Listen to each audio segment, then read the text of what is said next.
Okay, so you notice this is kind of the old stem portion. It's in okay condition for the most part.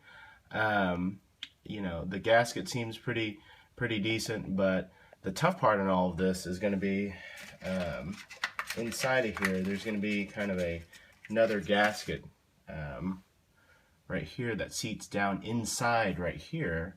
So whenever you are replacing the gasket right here, you probably can't see it very well, but there's going to be a spring and that same black gasket down here. So we're going to attempt to pull that out.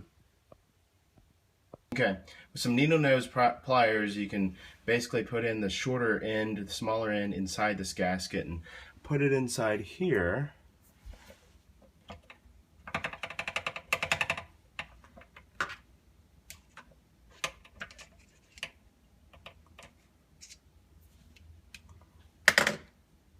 Sometimes the spring falls off. That's okay. You just make sure that you get it in lined up. And you can use your finger to kind of line all this up and press it in. Make sure it's in there flush. Okay, so whenever you're pushing this in, you're going to have to use some pressure to kind of push this in. I ended up just using 2 levers and kind of pushing it down so that all of this is flush. So, you know, make sure that you clean out kind of this ring portion right here really well to kind of remove any dirt or any lime built up that's occurred over the years.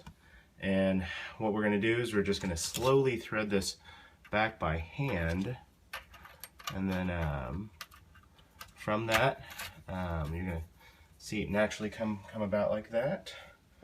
And then again, you know, it's important that you don't cross thread any of this. So I'm going to go through, and what I like to do is I just need to make sure that, you know, it gets put on just right.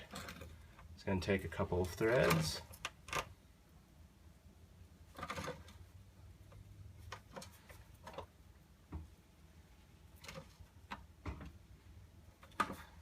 And there you go. That's it.